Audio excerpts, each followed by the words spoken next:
Tatya Saheb Nulkar alias Laxman Krishnaji Nulkar 1863లో జన్మించాడు మరియు పూనా ఉన్నత పాఠశాలలో చదువుకున్నాడు. 1908లో తాత్యాసాహెబ్ పంఢర్పూర్లో సబ్ జడ్జిగా పనిచేస్తున్నారు మరియు నానాసాహెబ్ చందోర్కర్ అదే స్థలంలో మమలత్దారుగా ఉన్నారు. నానాసాహెబ్ ఒకసారి తాత్యాసాహెబ్ను షిరిడీని సందర్శించమని కోరారు.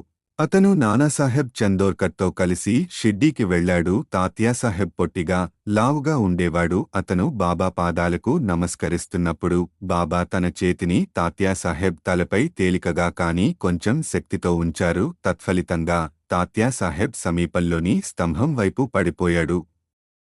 కాని బాబా తన నిజమైన గురువు అని నమ్మాడు మరియు అతను ఆనంద ప్రవస్యంలో ఉన్నాడు. అప్పటి నుండి తాత్యాసాహెబ్ సాయిబాబా దర్శనం కోసం షిర్డీకి వచ్చేవారు.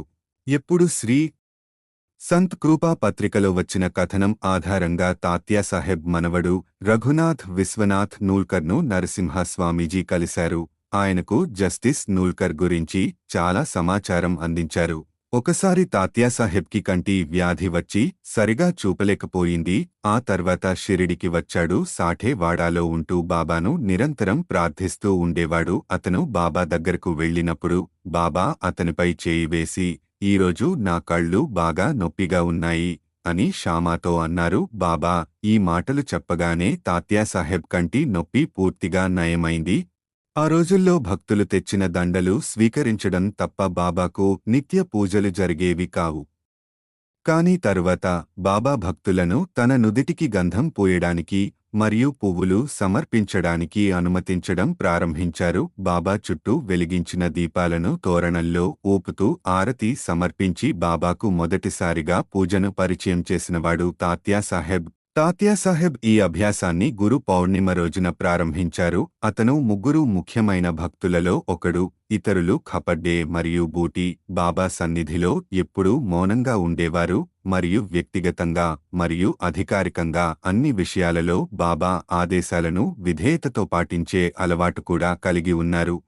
పంఢర్పూర్లో న్యాయమూర్తిగా పనిచేస్తున్నప్పుడు ఆరతి హక్కులకు సంబంధించి పంఢర్పూర్లోని ఆలయంలో బద్వాస్ మరియు ఉత్పత్లు అనే 2 గ్రూపుల పూజారులకు ఆయన ఒక మైలురాయి తీర్పు ఇచ్చారు. పూజారులు భక్తులను ఇబ్బంది పెట్టారు. అతను షిరిడీకి వెళ్ళినప్పుడు బాబా తీర్పు మంచిదని మరియు సహేతుకమైనదని చెప్పారు. అయితే తాత్యాసాహెబ్ కోరిక నెరవేరుతుందని కూడా చెప్పారు. జస్టిస్ నూల్కర్ పూజ పనితీరులో భవిష్యత్ పరిణామాలకు పునాది వేశారు. నామ్దేవ్, చోఖమేలా, తుకారాం మరియు మరికొందరు విఠోబా భగవానుడి పట్ల ఉన్న భక్తిని బట్టి వారి కులాలతో సంబంధం లేకుండా సాధువులయ్యారు. విఠోబా ప్రభువు చాలా ఉదారంగా ఉన్నాడు. అతను పైన పేర్కొన్న సాధువుల జీవితాల్లో అనేక అద్భుతాలు చేశాడు మరియు వారి ముందు కూడా ప్రత్యక్షమయ్యాడు. విఠోబా దేవుడు అటువంటి వ్యక్తుల పట్ల కరుణ యొక్క సముద్రానికి ప్రతీక.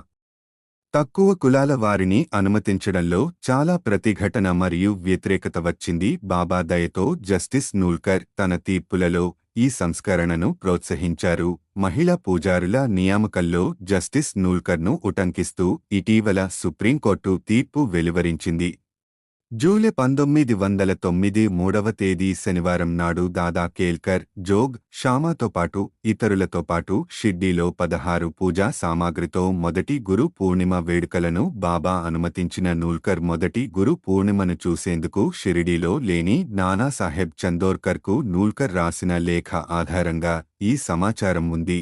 షిరిడీలో ఉన్నప్పుడు అతని మనస్సులో బాబా ఆలోచన తప్ప వేరే ఆలోచన లేదు మరియు అతను నిరంతరం బాబా దర్శనాన్ని అభ్యర్థించాడు. అప్పుడు బాబా ధీటుగా సమాధానమిచ్చారు. ఆ తర్వాత జస్టిస్ నూల్కర్ మసీదు యొక్క క్షణక్షణం దర్శనాలను చూస్తున్నారు. చిన్నతనంలో పూనా హైస్కూల్లో చదువుతున్నప్పుడు తాత్యాసాహెబ్ మరియు నీలకంఠ రామచంద్ర సహస్రబుద్ధే సన్నిహిత స్నేహితులు పాఠశాల వదిలి వచ్చిన తర్వాత గత కొన్ని సంవత్సరాలుగా వారు ఒకరినొకరు కలుసుకోలేదు. నానాసాహెబ్ మరియు దీక్షిత్ల ఉదాహరణతో నీలకంఠుడు అకస్మాత్తుగా బొంబాయి నుండి షిర్డీకి వచ్చాడు. వారు అతనికి రైల్వే ఛార్జీలు చెల్లించారు మరియు షామాకు ఒక నోట్ కూడా ఇచ్చారు. 1910 నాటికి తాత్యాసాహెబ్ అస్వస్థతకు గురయ్యారు. నీలకాంత్ అతని పాఠశాల స్నేహితుడు.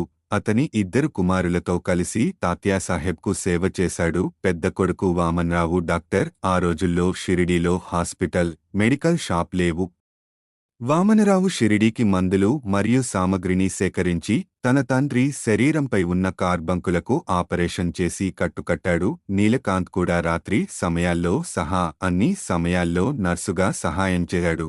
తాత్యాసాహెబ్ స్వస్థత పొందాలని కోరుకోనట్లు అనిపించింది మరియు అతను ఎటువంటి నివారణ కోసం బాబాను ప్రార్థిస్తున్నట్లు కనిపించలేదు. బాబా పాదాల నుండి పవిత్ర జలం పొందాలనే కోరికను తాత్యాసాహెబ్ వెల్లడించారు. దాదాపు రాత్రి 1:00 గంటలు దాటింది. ఆ అర్ధరాత్రి బాబా వద్దకు వెళ్లే ధైర్యం ఎవరికి ఉంటుంది? అయితే షామా ఓ పాత్రతో మసీదుకు వెళ్లాడు. నూల్కర్ మరణ శయ్యపై ఉన్నందున తన పాదాల నుండి పవిత్ర జలాన్ని ఇవ్వమని మరియు తన చివరి క్షణంలో బాబా ఆహారంలోని పవిత్ర జలాన్ని తన తీర్థంగా కోరుకోవాలని శ్యామా బాబాను అభ్యర్థించాడు. తాత్యాసాహెబ్ స్వస్థత పొందాలని కోరుకోనట్లు అనిపించింది మరియు అతను ఎటువంటి నివారణ కోసం బాబాను ప్రార్థిస్తున్నట్లు కనిపించలేదు. బాబా పాదాల నుండి పవిత్ర జలం పొందాలనే కోరికను తాత్యాసాహెబ్ వెల్లడించారు. దాదాపు రాత్రి 1:00 గంటలు దాటింది. ఆ అర్ధరాత్రి బాబా వద్దకు వెళ్లే ధైర్యం ఎవరికి ఉంటుంది? అయితే షామా ఓ పాత్రతో మసీదుకు వెళ్లాడు. నూల్కర్ మరణ శయ్యపై ఉన్నందున తన పాదాల నుండి పవిత్ర జలాన్ని ఇవ్వమని మరియు తన చివరి క్షణంలో బాబా ఆహారంలోని పవిత్ర జలాన్ని తన తీర్థంగా కోరుకోవాలని శ్యామా బాబాను అభ్యర్థించాడు. ఈ మాటలతో షామా ముందుకు వచ్చి బాబా తన బొటనవేలు ముందుకు వేశాడు మరియు షామా వెంటనే పాత్రలోని నీటిలో బొటనవేలును ముంచి పాత్రను తీసుకువెళ్లి నూల్కర్ చివరి కోరికను తీర్చాడు. తాత్యాసాహెబ్ నుదిటిపై ఊదీ రాసి స్పష్టంగా కళ్ళు తెరిచి చుట్టూ చూశాడు. బాబా యొక్క పాదతీర్థం తాత్యాసాహెబ్కు 3 సార్లు ఇవ్వబడింది మరియు తాత్యాసాహెబ్ తుది శ్వాస విడిచారు. ఆ సమయంలో బాబా మసీదు వెనుక ఒక పెద్ద నక్షత్రం కూలిపోయిందని చెప్పారు. అప్పుడు బాబా మసీదు నుండి బయటకు వచ్చి చేతులతో నోటిని కొట్టి గట్టిగా అరిచారు. ప్రియమైన భక్తుడు మరణించినప్పుడల్లా బాబా ఇలాగే ప్రవర్తించేవారు. బాబా కూడా తాత్యాసాహెబ్ మంచి వ్యక్తి అని, ఆయనకు ఇక జన్మ ఉండదని చెప్పారు.